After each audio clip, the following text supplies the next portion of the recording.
Hey there and welcome. Today we're going to be talking about the functional trainer bicep curl using a pronated grip. This is a great exercise for those who are looking to obviously work their biceps but also their forearms slightly. So this is a great exercise. First thing you're going to want to do is set up your cable all the way down to the bottom position. So make sure it's all the way down. I'm just showing you how to move it there.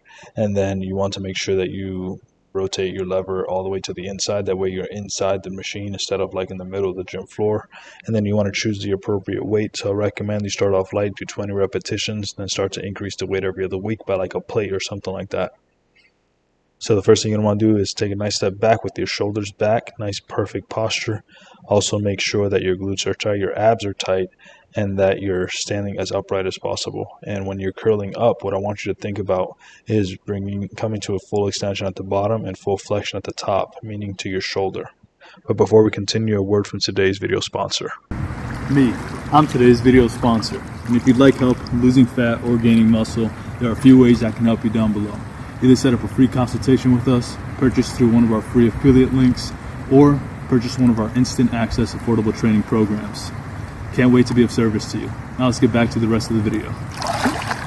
And the next thing I want you to make sure that you're doing is maintaining the proper tempo. So this exercise is fairly simple. You just need to make sure that you're maintaining that pronated grip, so palms down basically.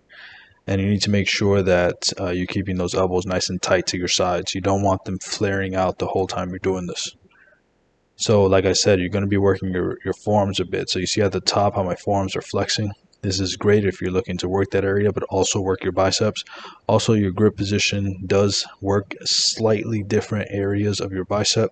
I'm not saying you have like 4 muscles in your bicep and you can find the way to target each one of them. You don't. Bicep, 2. You only got 2 muscles in there.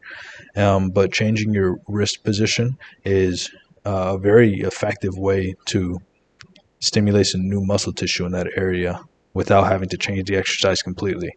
But the most important thing is elbow position. So keep your elbow nice and tight to your side, and you don't want your elbows coming forward as you're doing this. You want to keep it locked in and in a smooth motion.